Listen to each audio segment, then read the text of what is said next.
안녕하십니까. HCN 뉴스와이드 플러스 배유정입니다. 지난주부터 이어진 집중호우로 전국적으로 큰 피해가 이어졌습니다. 오늘 뉴스는 그 실태와 원인, 그리고 재난 과정에서 드러난 문제점 등을 집중적으로 전해드립니다. HCN 뉴스와이드 플러스 지금 시작합니다.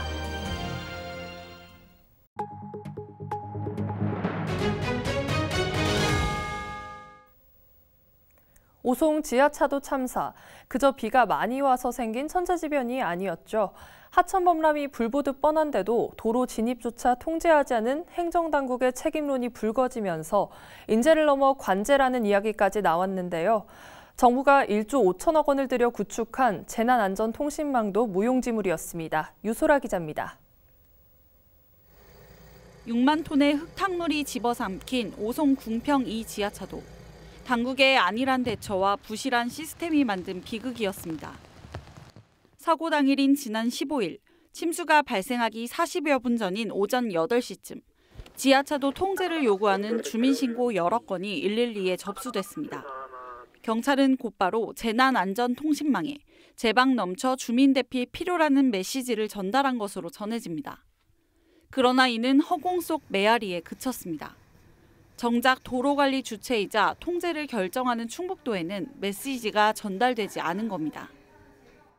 세월호 참사 이후 정부가 1조 5천억 원을 들여 재난대응기관의 협조체계를 구축하겠다며 만든 재난안전통신망 단말기입니다.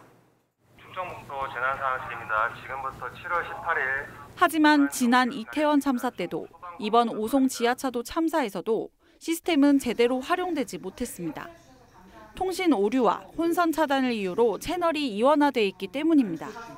충북도는 충북 재난상황 1채널과 훈련용 2채널 2개의 채널을 운영 중인데 이 그룹에는 도내 11개 시군과 충북경찰청, 소방본부 등 20개가 넘는 기관이 참여하고 있습니다. 사고 당일 경찰이 메시지를 보낸 곳은 청주시 청주재난상황 1채널로 여기에는 청주 흥덕, 상당, 청원 3개 경찰서와 소방서, 군부대만 참여하고 있는 상태입니다. 비 많이 오고 그러면은 이곳저곳에서 굉장히 전화가 빗발치듯이 엄청나게 많이 와요. 네. 근데 그런 상황인데 지금처럼 도에서 운영하는 주파수가 틀리고 우리가 주파수가 틀려요. 경찰 스스로 즉시 대응했거나 청주시가 기민하게 전파했다면 또 충북도 역시 CCTV만 들여다보며 보고를 기다릴 게 아니라 다른 통신망까지 확인하는 수고를 했더라면 피해를 조금이나마 줄일 수 있었을 거란 얘기입니다. 모든 관계 부처들이 통합적으로 움직일 수 있는 재난관리 시스템이 마련되어야 된다고 생각합니다. 충북도에 둘 수도 있고 청주시에 둘 수도 있고 경찰청에 둘 수도 있는데 어쨌든 모두가 재난관리 시스템에 통합된 시스템에 집중되어서 그리고 거기에 통제를 받고 움직일 수 있는. 매년 반복되는 폭우 침수 사고에도 당국의 대책은 공연불에 그치는 상황. 사후 약방문도 못한 재난안전 시스템부터 개선해야 한다는 목소리가 높아지고 있습니다. HCN 뉴스 유소라입니다. 오송 지하차도 참사 당시 위급한 순간에 소중한 생명을 구한 숨은 의인이 또 있습니다. 1톤 화물차를 타고 지하차도에 진입했던 한근수 씨가 그 주인공인데요. 당시 급박했던 구조 상황을 최면희 기자가 단독 인터뷰했습니다. 괴산에 사는 57살 한근수 씨는 아직도 악몽 같은 그날이 떠오릅니다. 오송 지하차도 참사 당일인 15일, 1톤 트럭을 몰고 일터로 가기 위해 궁평 2 지하차도에 들어선 한 씨는 갑자기 차오르는 물을 보고 황급히 차 밖으로 탈출했습니다. 진짜 그때 막 물이 차서 더 이상 못 올라간 그런 상황에서는 진짜 이래다 죽는구나 하는 그런 생각까지도 들고 더 물이 흘러나오면 여기까지 차면 어떻게나 하는 그런 생각도 들었죠. 생사가 오가는 긴박한 상황에도 한 씨는 주변에서 살려달라는 목소리가 또렷하게 들렸습니다. 그 뒤 본능적으로 구조에 나선 그는 승용차 창문을 통해 한 여성 운전자를 건져 올렸고 이 여성은 난간을 잡고 지하차도를 함께 빠져나오다 또다시 물살에 휩쓸렸다가 증평군 공무원 정영석 씨에게 다시 한번 구조됐습니다. 떠내려온 차에서 사람이 조금 이렇게 내밀고 살려달라고 그렇게 외치는 소리를 듣고 그 사람을 이제 손을 잡아서 꺼내서 그 가운데 중앙선 그 중앙분리대 그쪽 난간에다 손을 잡게 해주고 떠내려가다가 이제는 다른 분이 구해갖고 또 구해갖고 거기를 올라와 계시더라고요. 참사 당일 탈출과 구조 과정에서 다쳐 입원 중인 한근수 씨는 당시 더 많은 사람을 구하지 못한 것이 더 힘들다고 말합니다. 그 당시에는 뭐 그런 거에 대한 생각이 없이 사람이 도와달라고 하니까는 도와준 것이고요. 그래 보니까는 다른 분들도 다 이렇게 옆에 있는 분들 도와서 사람을 구해주고 그러니까 그런 상황이 되면은 사실 누구나 다 그렇게 할 수 있을 거다라는 생각이 드는 것 같습니다. 충분히 막을 수 있었던 오송 지하차도 참사. 재난 대응 시스템이 제대로 작동하지 않던 사이 현장에서 소중한 생명을 건지기 위해 몸을 던진 건 평범한 우리 이웃이었습니다. HCN 뉴스 최면입니다. 오송 지하차도 참사 희생자들을 위한 추모의 물결이 이어지고 있습니다. 시민들은 합동분향소를 찾아 희생자의 명복을 빌며 같은 일이 반복되지 않기를 기도했습니다. 이완종 기자입니다. 승객을 구하려다 끝내 현장을 빠져나오지 못한 747번 버스기사의 동료 백승규 씨. 희생자들이 이름이 적힌 14개의 위패를 한참 바라본 그는 다시는 보지 못할 고인의 명복을 빌었습니다. 새벽에 먼저 나와가지고 사무실 청소하시고 진짜 너무 착하신 분이었어요. 한순간에 목숨 잃은 게 진짜 너무 많다는 거. 오송 지하차도 참사 희생자 합동분향소에는 차분한 분위기 속에 시민들의 발길이 이어졌습니다. 직장인 기람샘 씨도 그중 한 명입니다. 내가 그곳에 있었어도 똑같을 거란 생각에 출근 전 이곳부터 찾았습니다. 그냥 뭐라도 해야겠다라는 생각이 들었습니다. 사실 그 지하차도 참사지 근처 자체가 제가 20대 시절에 많이 이렇게 오고 가고 그리고 지금도 오고 가는 곳이었고 오늘 이 자리에도 와야겠다라는 생각들을 많이 했어요. 이번 참사에서 장모를 잃은 유가족들도 분향소를 찾았습니다. 이름만 남겨진 가족의 명패를 바라보며 속절없는 눈물이 이어집니다. 참사 발생 일주일이 다 되도록 지지부진한 진상조사, 책임의 피해만 급급한 당국의 행태는 가족을 잃은 슬픔에 쓰라린 상처와 아픔을 더합니다. 모든 게 다 답답하죠. 뭐 기사 우리가 유족들이나 누구나 다 기사로밖에 상황을 알 수 없잖아요. 기사 나온 거 보면은 뭐 다들 뭐 떠넘기식 다 이러고 있으니까 답답하죠. 그냥 다들 그냥 자기 잘못 다 전부 다 인정하고 다음부터 이런 사례가 나오지 않도록 뭐 하겠다 이런 것도 아니고 다 누구 책임이 떠밀리고 있으니까 그것만 봐도 화딱지가 나죠. 참사가 발생한 오송 공평이 지하차도 인근 KTX 오송역에서도 추모 행렬이 이어졌습니다. 가장 많은 희생자가 발생한 747번 버스 승객과 기사를 애도하기 위해 시민들이 자발적으로 버스 정류장 한편에 추모 공간을 만든 겁니다. 마지막 순간까지도 타인을 위해서 희생하신 747 기사님의 좀 명복을 빌었고요. 그리고 이제 마지막으로 안타깝게 희생되신 많은 시민분들을 위로하고자 그렇게 좀 작성을 했습니다. 이외에도 각종 온라인 커뮤니티와 SNS 등에서도 희생자들의 명복을 비는 등 오송 참사 희생자 유가족과 슬픔을 함께 나누려는 마음이 곳곳에서 이어지고 있습니다. HCN 뉴스 이완종입니다. 김영환 충북지사가 오송 지하차도 참사 유가족들에게 사죄의 뜻을 밝혔습니다. 그러나 늑장대처 비판에 대해선 일찍 갔어도 결과를 바꿀 수는 없었을 것이라고 말했습니다. 김택수 기자입니다. 충북도청에 마련된 합동분향소에서 조문을 마친 김영환 충북지사. 취재진을 만난 그는 오송 참사 유가족들을 향해 고개를 숙였습니다. 사랑하는 가족을 잃고 한없는 고통을 당하고 계신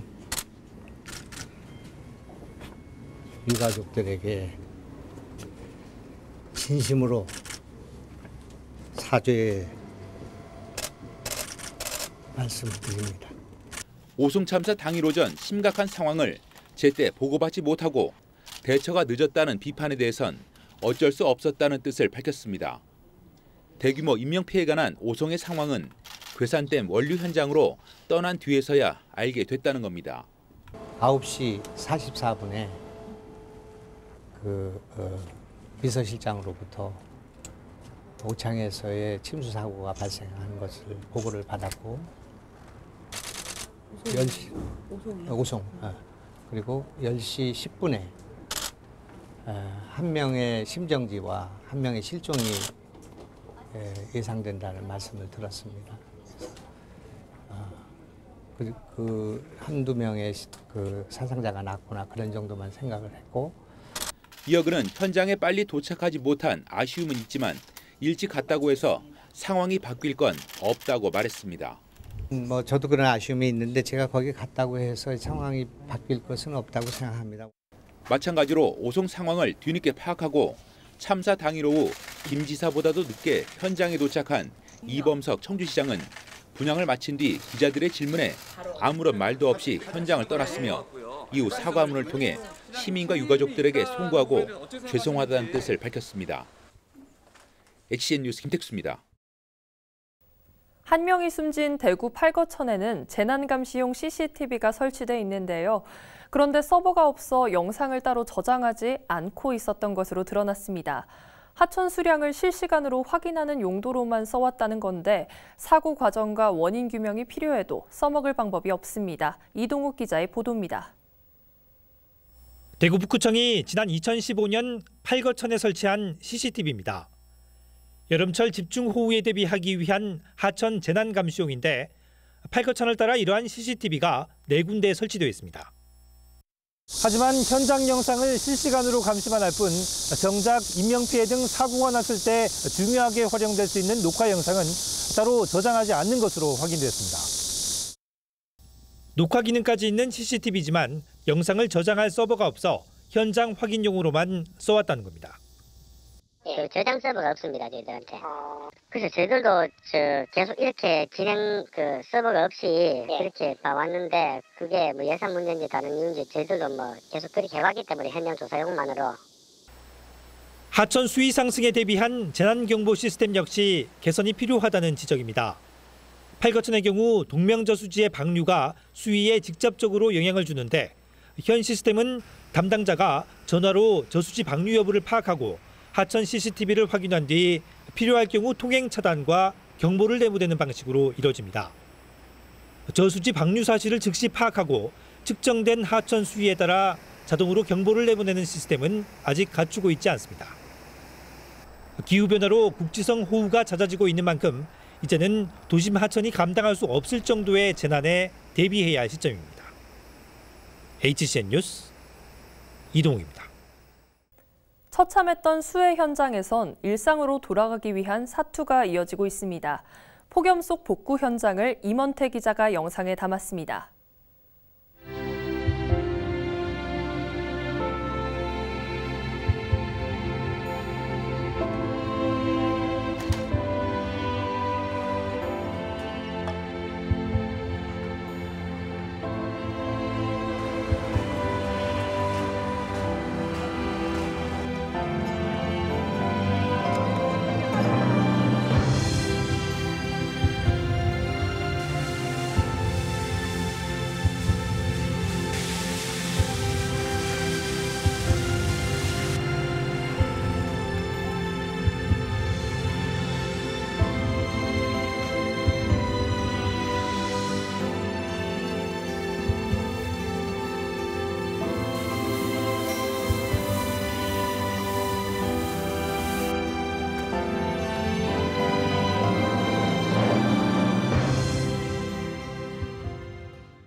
열네 명의 소중한 생명을 앗아간 청주 오송 지하차도 참사.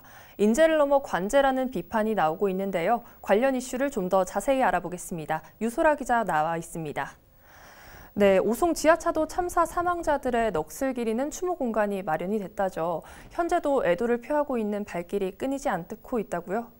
네, 사고 닷새 만인 지난 20일 충북도청에 합동 분향소가 마련됐는데요. 충북도는 유족과 합의해 오는 26일까지 분향소를 운영키로 했습니다. 지금도 많은 시민들이 조문을 하며 유가족들의 슬픔을 함께하고 있습니다. 이런 참사를 막았어야 할 컨트롤 타워임에도 불구하고 늑장 대응을 했다는 비판을 받고 있는데요.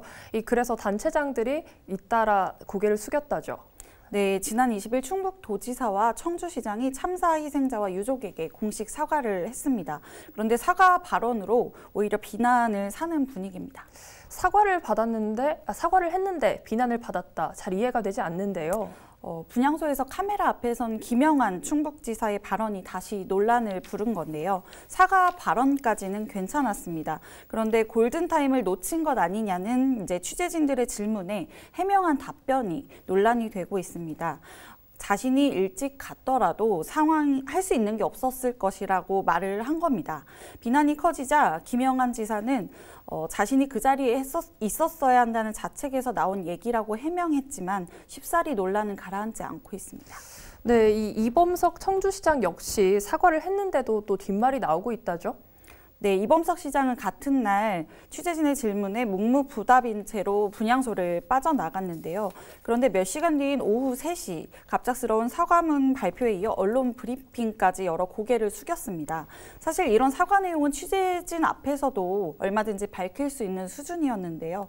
분향소에서 공식 사과를 하지 않았다는 비난 여론이 일자 황급히 수습에 나선 겁니다.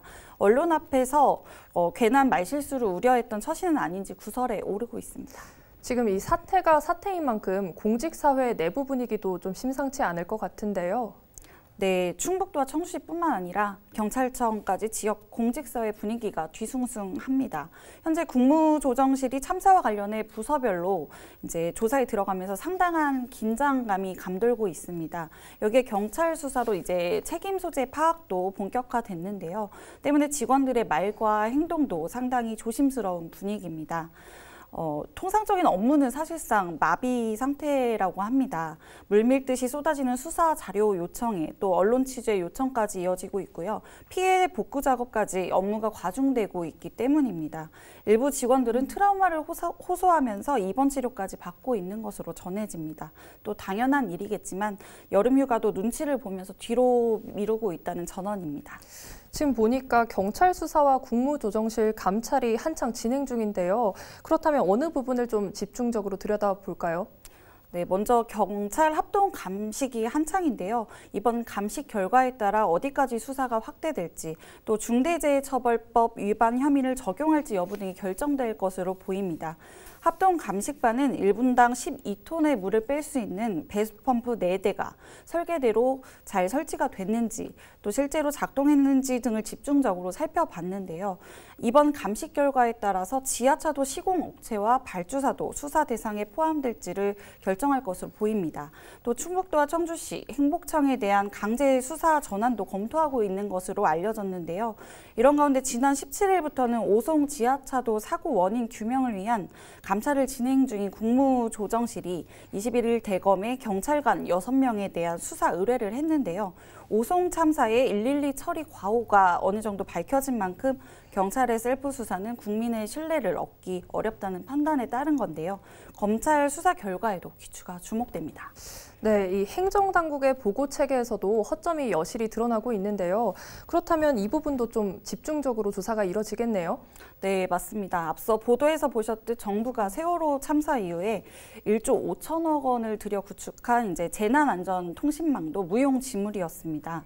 충북도와 청주시 그리고 경찰, 소방이 광역 단위하고 기초 단위로 따로 나뉘어진 통신망을 활용하는 과정에서 이중 보고를 하지 않으면 상황이 제대로 전달되지 않는 문제점이 발견이 된 겁니다.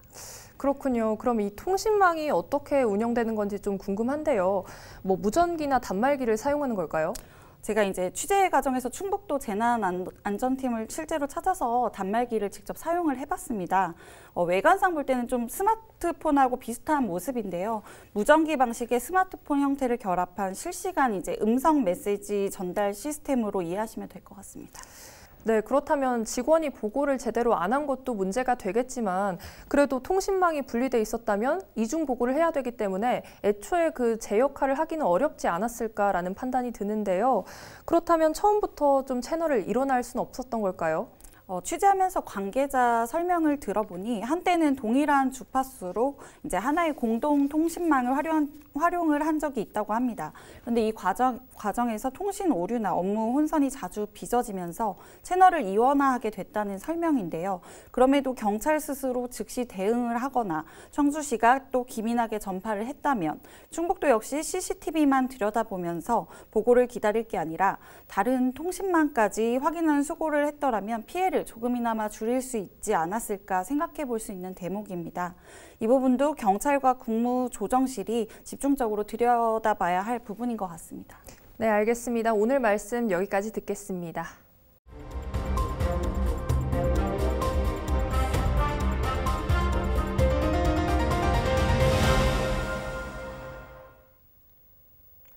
부산시는 침수구역의 실시간 정보 제공을 위해 도시침수 통합정보 시스템을 구축했습니다.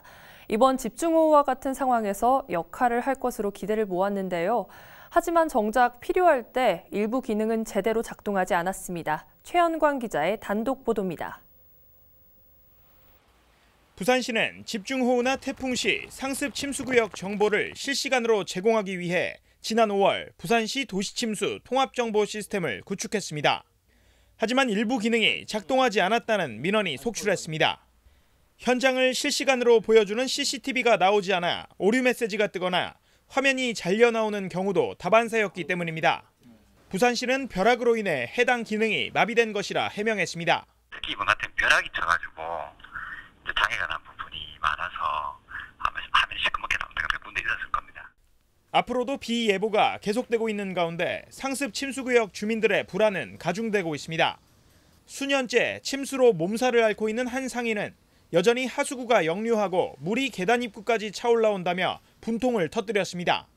도시침수 통합정보 시스템까지 먹통인 상황 속에 믿을 것은 좀 더 높게 세운 차수판뿐이었다는 겁니다. 불안이야 비만 온다 하고 장마만 오면 불안하죠.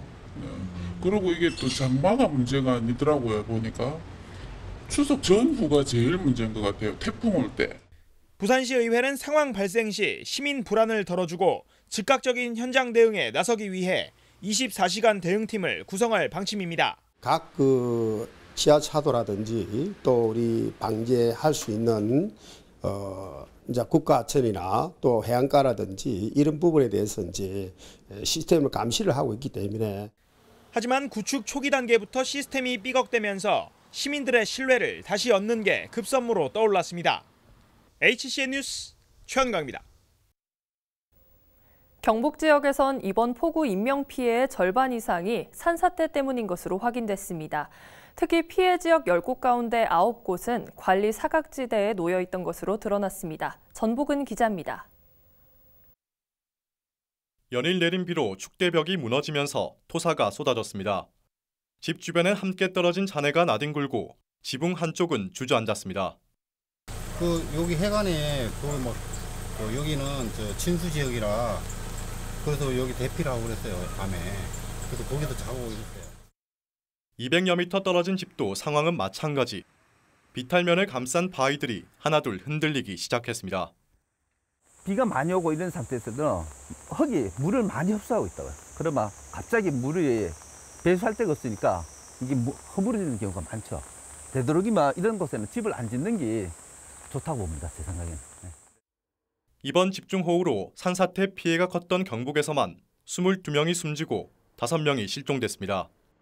더 큰 문제는 피해 지역 대다수가 산사태 취약 지역에도 포함되어 있지 않았다는 겁니다. 제가 현장을 다 돌아보고 응급복구에 최선을 다하고 있습니다만 우리가 산림위험 관리지역이 4,958곳인데 이 관리지역에서는 산사태를 한 10군데 중에 한 곳이 해당되고 경북도는 우선 시군 관계자, 건축사와 함께 긴급 점검반을 꾸려 현장 조사에 들어갔습니다. 축대나 이런 것들을 위주로 해서 집안이 약해진 부위에 대한 위험을 가장 최우선적으로 고려를 하고 있습니다. 점검반은 비탈면 인근 주택과 산사태 취약 지역 등을 찾아 위험 요소를 살피고 주민 대피 계획을 세우기로 했습니다. HCN 뉴스 전도근입니다. 지난주 전국적으로 퍼부었던 장맛비가 소강 상태를 보이고 있습니다. 하지만 이미 지반이 약해진 데다 소나기성 폭우로 예보돼 있어 산사태 발생 우려가 높습니다. 김민욱 기자의 보도입니다. 한 번 내리면 짧은 시간 집중적으로 퍼붓는 특징이 있는 이번 장맛비. 산사태 취약 지역이 아니더라도 지반 약화에 대한 우려가 나오는 이유입니다. 그동안에 이제 비가 상당 부분 많이 왔기 때문에 이것들이 땅속으로 스며들면서 기온 일주일, 2주일 이 정도까지는 계속 물이 이제 땅속에 많이 있는 상황에서 이제 비가 조금 더 내리는 상황이라면 바로 또 산사태로 이어질 수 있는 가능성도 있습니다. 골짜기가 길게 형성된 곳, 지면에서 기울기가 30도가량 되는 사면 지역이 특히 위험합니다. 지난해 발생한 산사태 복구가 절반도 끝나지 않은 지역의 주민들은 막바지 장맛비가 걱정입니다. 뭐 이제 휩쓸려서 내려올까 혹시 이제 그런 거. 막 깊이 파지고 막 좀 왔다 갔다 하기도 좀 위험한 그런 길이 있어요. 산사태가 우려되는 지역에서는 위험 징후를 잘 살피는 게 중요합니다. 경사지에서 돌이 굴러내리고 바람이 없는데도 나무가 크게 흔들리면 산사태를 의심해봐야 합니다. 잘 나오던 지하수나 샘물이 갑자기 나오지 않을 때 땅울림이 들리는 것도 산사태 전조 현상 중 하나입니다. 특히 상습 침수 지역 주민들은 만일의 상황에 대비해 산과 멀리 떨어진 평지로 미리 대피하는 게 좋습니다. 투사는 이게 중력 방향으로 이렇게 흘러가기 때문에 산사태가 진행하고 있는 방향과 직각으로 멀어지면서 높은 곳으로 가시는 것이 오히려 대피에 효율적입니다.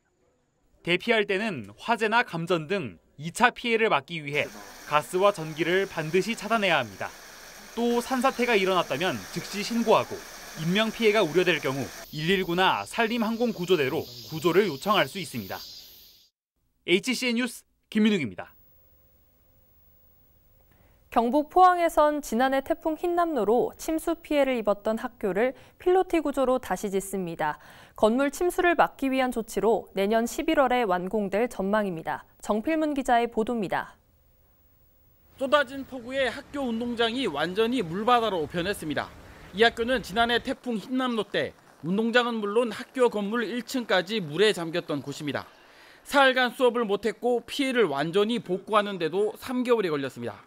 상습 침수 지역이라서 작년 흰남노 태풍 당시에 제 어깨 정도의 높이로 1층이 침수되었습니다.